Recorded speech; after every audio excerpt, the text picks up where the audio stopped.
Aduna kabay mga sekreto nga ginahambing sulod sa pipila ka mga katuigan o mga bulan o mga adlaw nga nagapahasol kanimo sa diha nga kini nasayran sa kadaghanan? Ato kanang paghisgutan karon mga kapaglaom dinhi lang sa Let's Pray Pilipinas live in Cebu.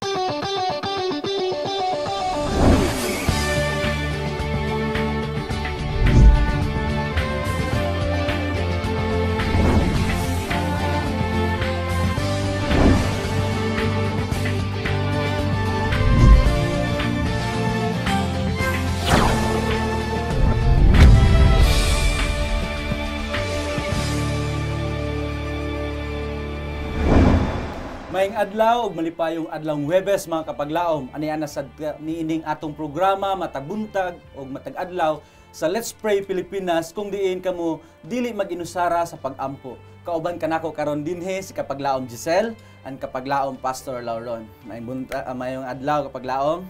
Maayong adlaw. Good morning. Kumusta man ang ato ang adlaw karon mga kapaglaom? Yes, nindot kayong atong adlaw karon kapaglaom Kevin and Pastor.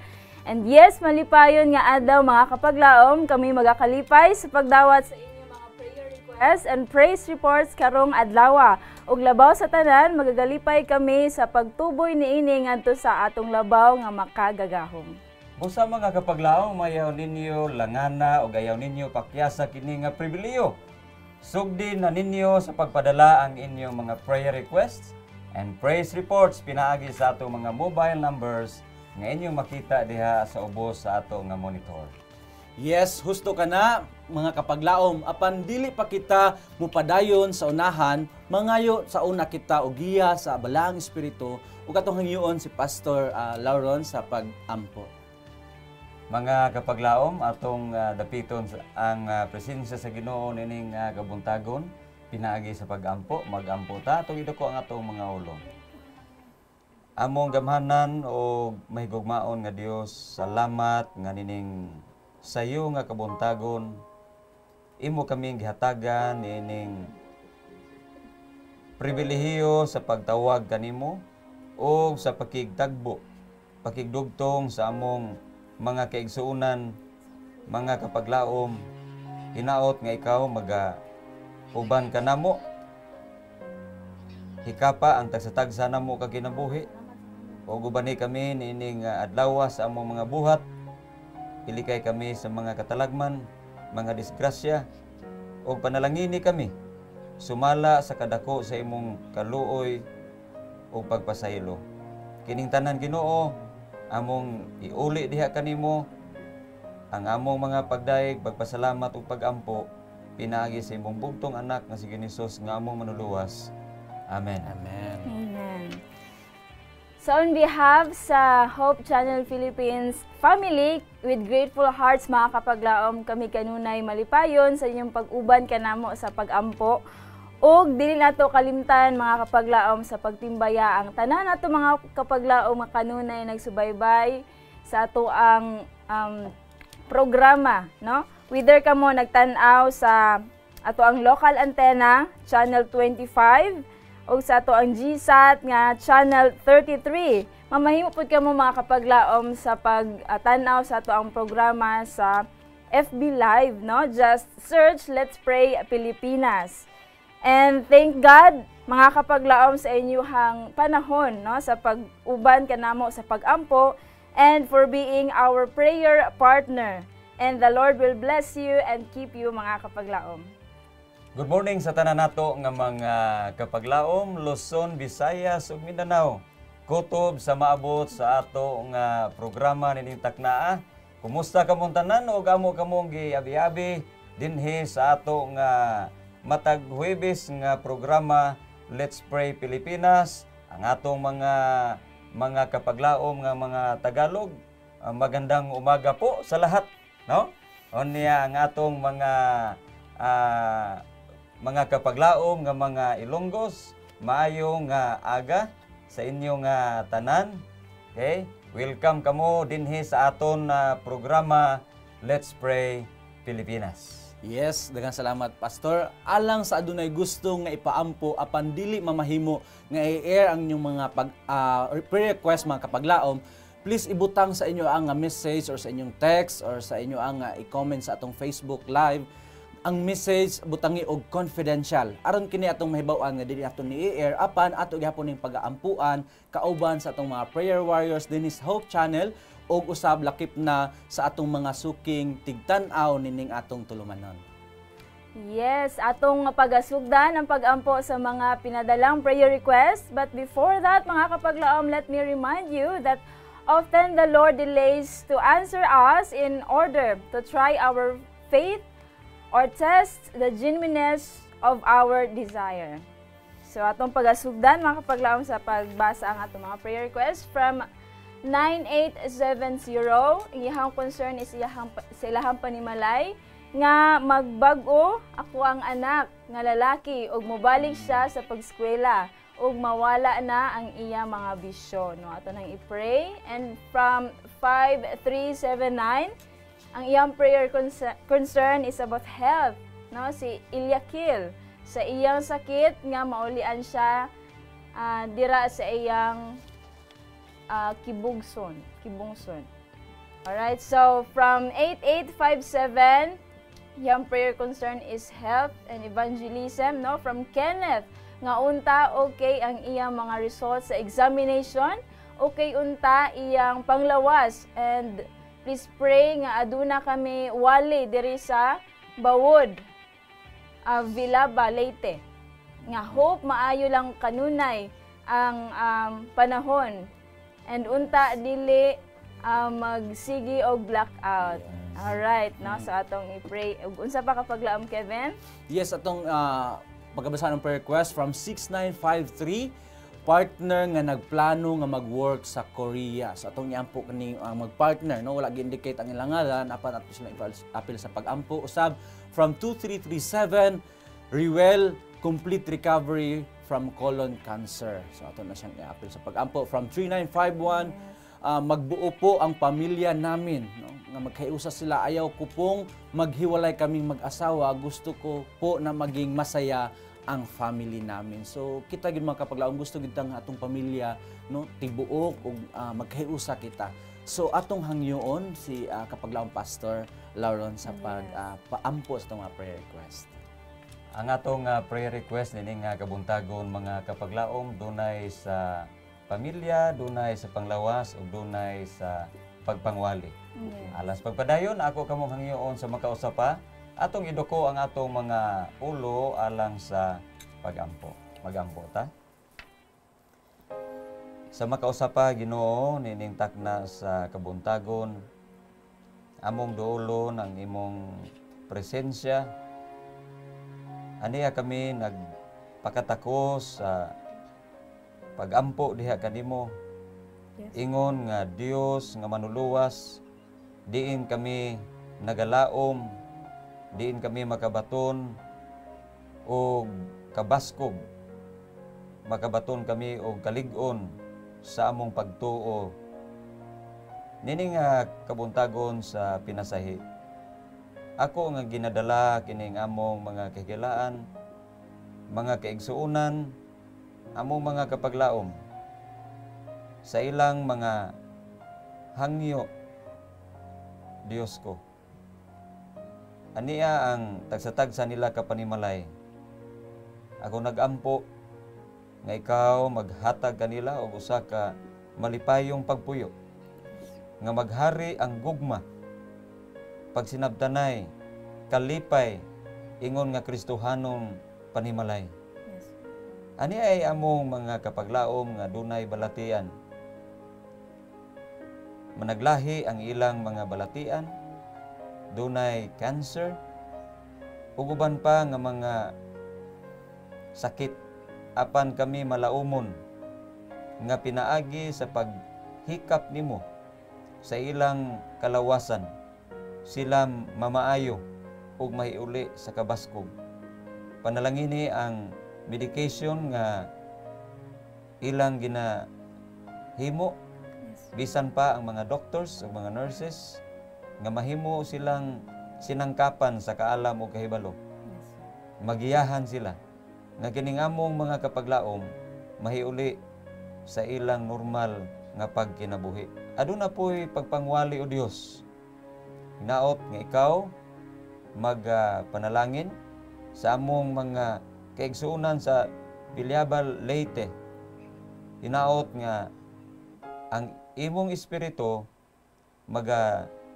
lihok nining mga katawhan nga maandam sila sa imong pagpadayag. Panalangini ang magwawali, panalangini ang among mga kapaglaom, panalangini ang tanan nga mga galamiton nga kini mo resulta sa kadaugan sa mao nga buhat.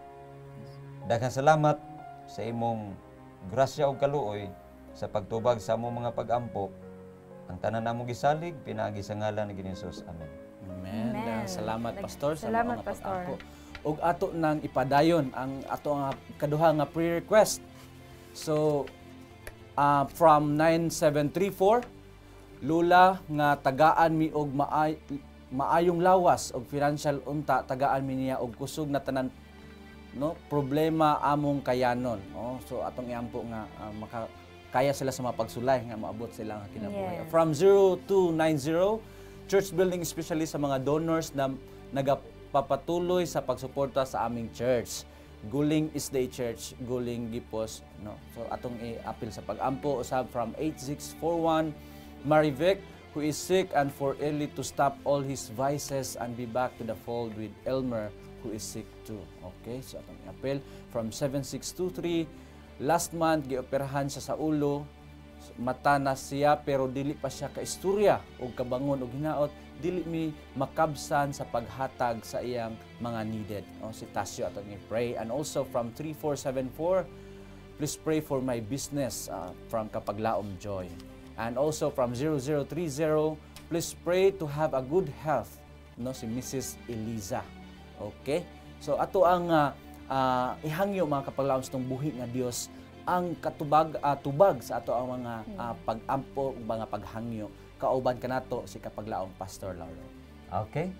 Moadto na sabta mga kapaglaom sa takna sa atong pag-ampo sa mga prayer request nga gipadala dinhi sa atong programa. Atong iduko ang atong mga ulo mga kapaglaom.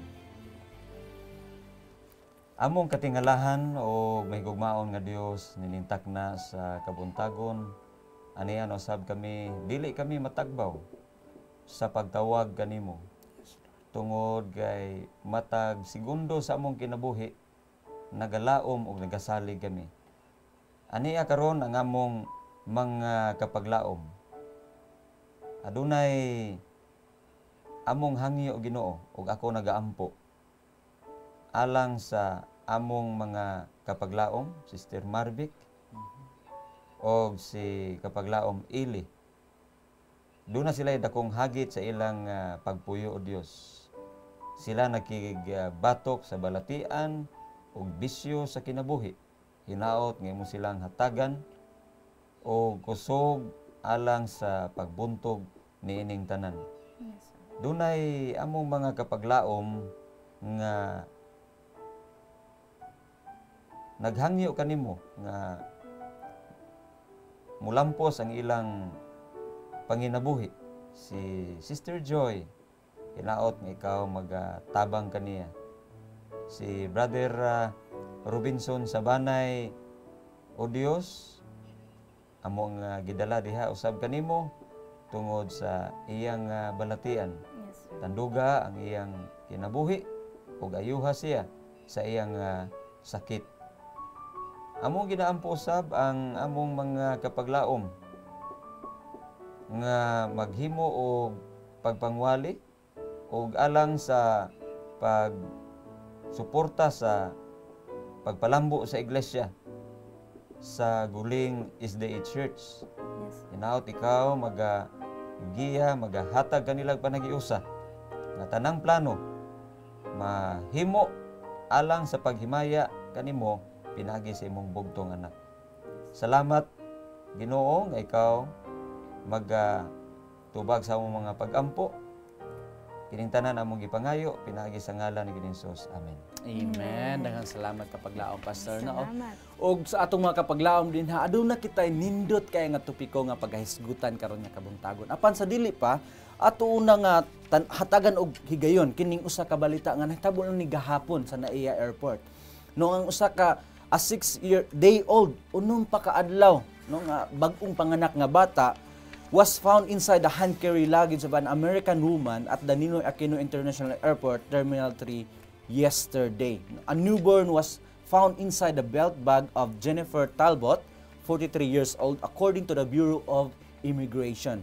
She was brought to the National Bureau of Investigation or NBI office for questioning. So, atong makita mga kapaglaom nga, unsa kay motibo ni ini nga usa ka babayi nga iya mang gisulod sa mao nga bag or hand carry bag ang usa ka 6-day-old nga bata. Og ato pod nga makita dinhi or atong masayran dinhi sa mao nga balita nga dako jud kay posibilidad or ato yung klaro gyud kay nga wala manggoy authority or wala na authorized kini nga mao nga babae nga iyang dalhon kini nga bata mga kapaglaom sa sa iyang travel mao nga iyang gitaguan no apan wala gyud sekreto nga matago no. So mao na nga to nga topiko karon nga pag hisgutan mao ang will to obey no. Will to obey with the quote, God had called us to a position of great responsibility, honor and usefulness, but we must first learn to govern by first learning to obey the laws of God. So mga kapaglaom, bisan tuod og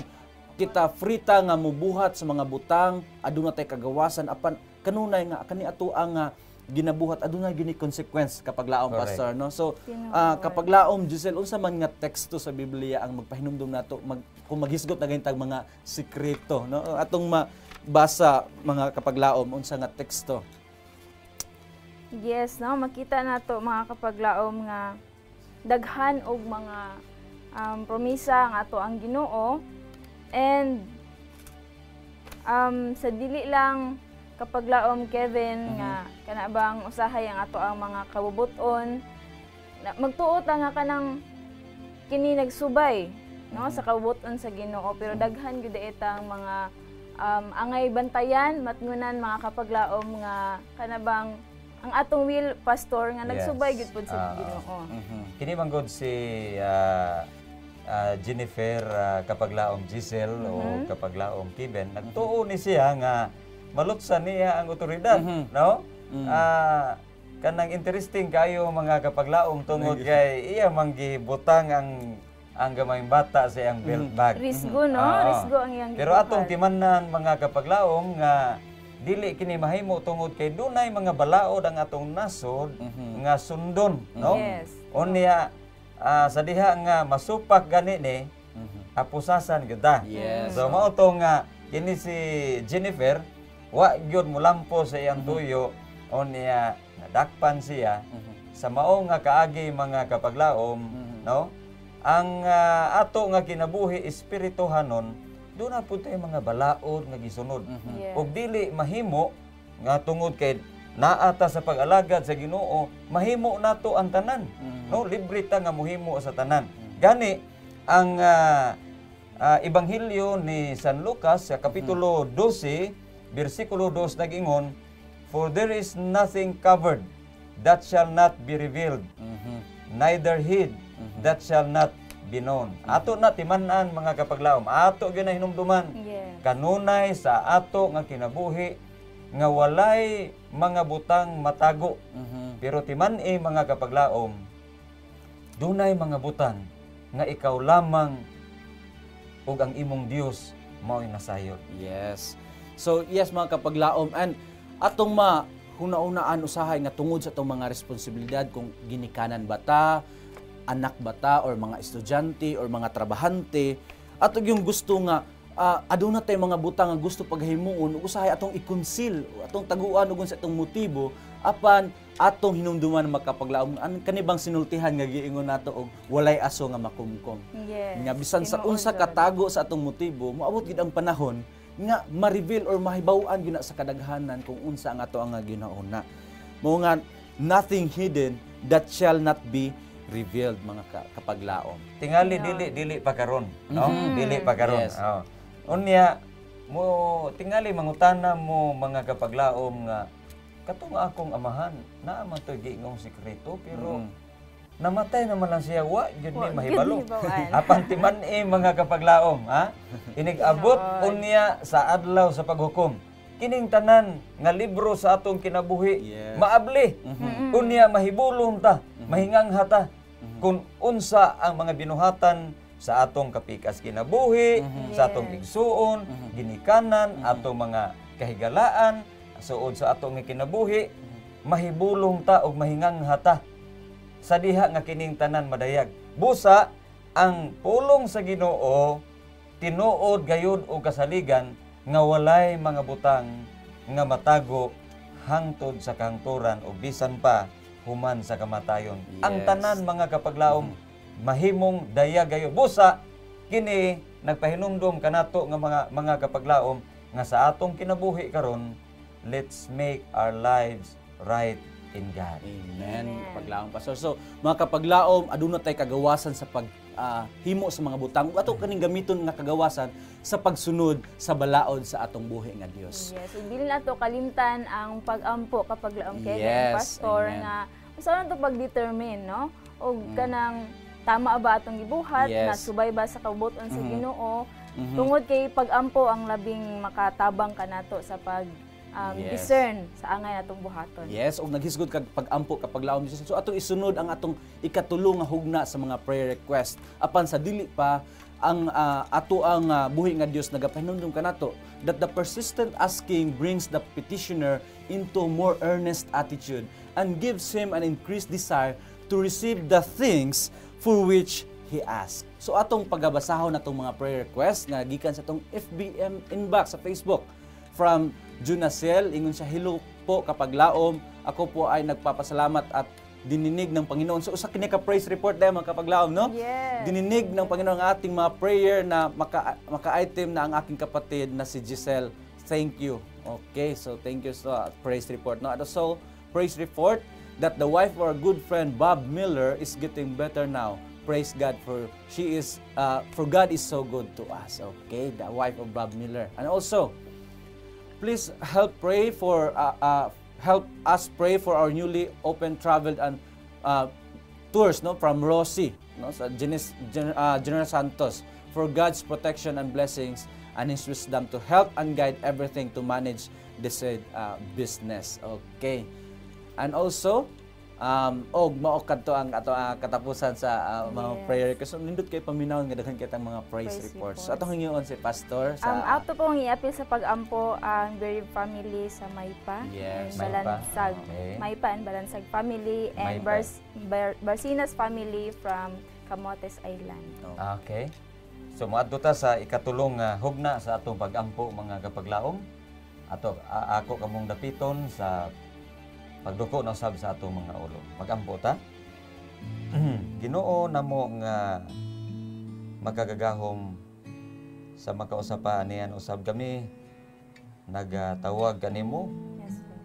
Dala ang among mga kapaglaom sa pagpasalamat o pagdayeg kanimo. Aniya Sister Junacel sa kalampusan sa iyang igsuon alang sa panginabuhian nga iyang nakaplagan. Salamat Ginoo nga ikaw ang Dios nga nagahatag Yes. ug wala nagakulang sa tanan namo nga panginahanglan. Amen. Salamat nga ikaw nagsaad nga magpadayon sa pag-uban kaniya. Yes.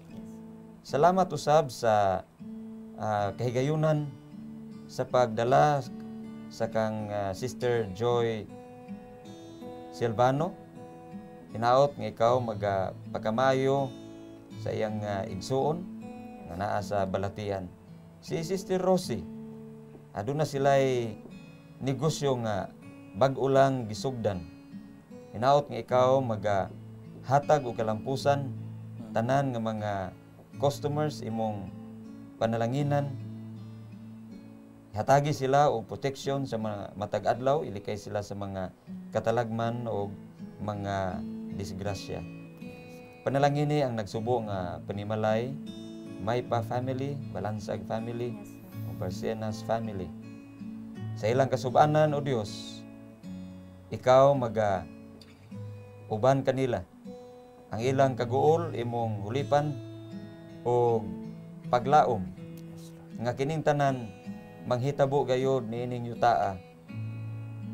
Apan didto sa langit nga puloy-anan, wala na unyay mga sama niining panghitabo, lunlon kalipay, kinabuhing dayon, imong ihatag kanamo. Ug labaw sa tanan, kadtong among mga minahal sa kinabuhi, nga wala na, amo unya silang ikauban, nga wala na'y panagbulag, wala na'y luha, wala na'y balatian. Salamat niya ng dakong paglaom sa imong pag-anhi. Diin kami imong kuhaon, tingbon sa paglalin, dito sa kahimayaan nga dayon, magpuyo hangtod sa kahangturan. Kining tanan among ipangayo, sa ngalan ni Ginhesus. Amen. Amen. Daghang salamat sa pag-ampo. Yes, let's continue on to praising and glorifying our God. And mga kapaglaom, the nature of the intervention should ever make man afraid to do the smallest action in disobedience to God's requirement. Yes, and we'd like to thank all the viewers nga nagapadayon sa pagsuporta kanato din sa itong programa. There should be a clear understanding of that which constitutes sin, and we should avoid the least approach to step over the boundaries from obedience to disobedience. The law reveals sin to us, that causes us to feel our need of Christ, and to flee unto Him for pardon and peace by exercising repentance toward God and faith toward our Lord Jesus Christ. Yes, mga kapaglaom, og sa kanunay ato ang pagpadayunan o pagampo ang ato ang mga prayer request o ilabi na mga kapaglaom ato sa paningkamutan nga mahimutang panalangin ngadto sa uban, ilabi na kung gusto ta nga mo tabang sa pag-distribute ning mga glow tracts mga kapaglaom. Yes, so gagmay ra kay ni siya nga mga papel apan sa split of a second or even 1 second imo ning ihatag maka reach na ta sa uban no ato nang may pahibalo sa uban og sa mga atong mga kapaglaom, mga katawhan nga sa atong palibot, mga kapaglaom no nga adunay paglaom kanatong tanan pinaagi sa pulong sa Ginoo nga ma-uplift ang ato ang mga kaugalingon no bisan sa mga pagsulay sa kinabuhi ato kining hatagan og tubag sa atong mga pangutana pinaagi sa pulong sa Dios. Alright, so daghang salamat mga kapaglaom sa inyong pag-uban kanamo sulod sa 30 minutos. ug kanunay kami mapasalamaton sa inyong kanunay pag-uban kanamo pinaagi sa pag-ampo. And God looks into every secret thing of life. And this has been your Kapaglaom Giselle of Hope Channel Visayas, reminding everyone that God shall supply all your need according to His riches in glory by Christ Jesus. Yes, thank you Kapaglaom. And thy Father in heaven, which sees in secret Himself, shall reward thee openly. This has been your Kapaglaom Kevin saying, let us not be weary in well-doing, for in due season we shall reap if we faint not. Kapaglaom Giselle, Kapaglaom Kevin, yes, Pastor. God shall bring every work into judgment with every secret thing, whether it is good or whether it is evil. This has been your Kapaglaom Pastor Lauron saying, let's pray without ceasing. Kami inyong mga kaabag sa pag-ampo din hilang sa Let's Pray Pilipinas, where you don't have to pray alone. Kanino mo balik